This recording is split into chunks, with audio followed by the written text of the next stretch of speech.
بسم اللہ الرحمن الرحیم۔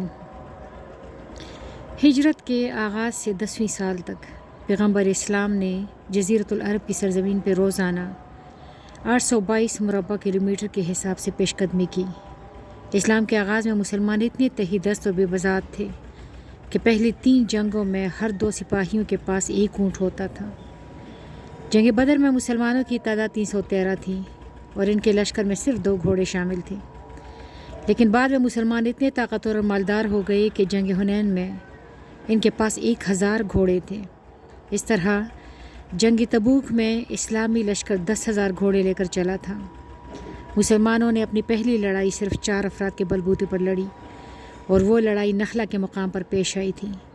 دوسری لڑائی میں مسلمانوں کی تعداد صرف 313 تھی۔ جنگ احد میں 700 مسلمان سپاہی میدان کارزار میں اترے تھے، لیکن جنگ تبوک میں انہوں نے 30,000 کے لشکر کے ساتھ میدان جنگ میں قدم رکھا تھا۔ بعض جنگوں میں مسلمانوں کا نقصان بہت کم اور بعض میں انہیں بھاری نقصان اٹھانا پڑا تھا، لیکن مسلمانوں کے تصرف میں آنے والی جزیرۃ العرب کے عظیم حدود اربع کے پیش نظر ان کا نقصان برائے نام تھا۔ ہجرت کے 9ویں سال سیدنا محمد رسول اللہ صلی اللہ علیہ وآلہ وسلم قدر علیل ہو گئے اور مدینہ میں ہی مقیم رہے۔ بہرحال اس سال سیدنا علیہ السلام نے مدینہ میں سفیروں اور اطراف و اکناف کے قبائل کی نمائندہ جماعتوں سے ملاقاتیں کی۔ اس موقع پر سیدنا رسول اللہ صلی اللہ علیہ وآلہ وسلم پورے جزیرۃ العرب کے مذہبی، سیاسی اور عسکری پیشوا تھے، لیکن اس کے باوجود جب کوئی سفیر یا وفد ان سے ملنے آتا تو دیکھتا کہ آپ کھجور کے پتوں سے بنی ہوئی چٹائی پر بیٹھے ہیں اور آپ کا اسباب زندگی وہی ہے جو برسوں پہلے تھا۔ ہجرت کے 10ویں سال سیدنا علیہ السلام 14,000 مسلمانوں کی میت میں مناسک حج کی ادائیگی کے لیے مدینہ سے مکہ معظمہ تشریف لائے۔ 9 ذی الحجہ سن 10 ہجری کو جب سورج ڈھل گیا تو سیدنا علیہ السلام اپنی اونٹنی قصوہ پر سوار ہو کر وادی نمرہ میں جبل الرحمت پر جلوہ افروز ہوئے۔ خطبہ حجۃ الوداع اسلام میں اساسی دستور اور بنیادی اصول کی حیثیت کا حامل ہے۔ وفات سے تقریباً 80 روز پہلے سیدنا حضور صلی اللہ علیہ وآلہ وسلم نے حج کے زمانے میں فرمایا، لوگوں میری باتیں غور سے سنو، کیونکہ شاید اس سال کے بعد اس مقام پر میں پھر تم سے نہ مل سکوں۔ اے لوگوں، اللہ تعالیٰ فرماتا ہے، ہم نے تمہیں ایک مرد اور ایک عورت سے پیدا کیا ہے اور تمہارے خاندان اور قبیلے اس لیے ہیں کہ تم ایک دوسرے کو پہچان سکو۔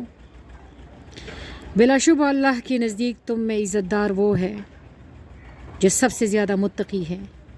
اس لیے کسی عربی کو اجمی پر اور اجمی کو عربی پر کوئی فضیلت نہیں، اسی طرح کسی کالے کو گورے پر اور گورے کو کالے پر کوئی فضیلت نہیں۔ اے قبیلہ قریش، ایسا نہ ہو کہ قیامت میں تم دنیا کا بوجھ سمیٹ کر اپنی گردن پر لادے ہوئے آؤ اور دوسرے لوگ آخرت کا سامان لائے۔ اگر ایسا کیا تو میں تمہیں اللہ کے عذاب سے نہ بچا سکوں گا۔ اے لوگوں، آج کا دن اور اس مہینہ کی تم جس طرح حرمت کرتے ہو، اس طرح ایک دوسرے کا ناحق خون کرنا اور کسی کا مال لینا تم پر حرام ہے۔ خوب یاد رکھو کہ تمہیں خدا کے حضور حاضر ہونا ہے اور وہ تمہارے سب کاموں کا پورا جائزہ لے گا۔ اے لوگوں، جس طرح تمہارے حقوق عورتوں پر ہے، اسی طرح تم پر تمہاری عورتوں کے حقوق ہیں، ان کے ساتھ نرمی اور محبت سے پیش آنا۔ یاد رکھو، خدا کی ذمہ داری پر عورتیں تم پر حلال ہوئی ہیں اور اسی کے حکم سے تم نے ان پر تصرف کیا ہے، بس ان کے حقوق کی رعایت میں خدا سے ڈرتے رہنا، غلاموں سے اچھا برتاؤ کرنا، جیسا تم کھاتے ہو ویسا ان کو کھلانا، جیسے تم کپڑے پہننا ویسے ہی ان کو کپڑے پہنانا۔ اگر ان سے کوئی خطا ہو جائے اور تم معاف نہ کر سکو تو ان کو جدا کر دینا، کیونکہ وہ بھی خدا کے بندے ہیں۔ ان کے ساتھ سخت برتاؤ نہ کرنا۔ لوگوں، میری بات غور سے سنو، خوب سمجھو اور آگاہ ہو جاؤ۔ جتنے کلمہ گو ہیں سب ایک دوسرے کے بھائی ہیں، سب مسلمان اخوت کے سلسلے میں داخل ہو گئے ہیں۔ تمہارے بھائی کی چیز تم کو اس وقت تک جائز نہیں ہے جب تک وہ خوشی سے نہ دیں۔ خبردار، زمانے جاہلیت کی تمام رسمیں میرے قدموں کے نیچے کچل دی گئی ہیں۔ زمانۂ جاہلیت کے تمام خون معاف ہے۔ خبردار، ناانصافی کو پاس نہ آنے دینا۔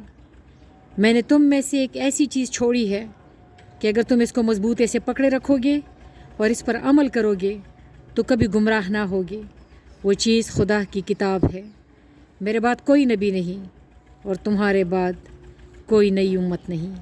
خبردار، اپنے رب کی عبادت کرتے رہو، صلاۃ قائم کرو، ماہ رمضان کے روزے رکھو، اپنے اموال کی خوش دلی کے ساتھ زکوٰۃ ادا کرتے رہو، اپنے رب کے گھر کا طواف کرو، مذہب میں غلو اور مبالغے سے بچو کیونکہ تم میں سے پہلی قومیں اسی عمل سے برباد ہو چکی ہیں۔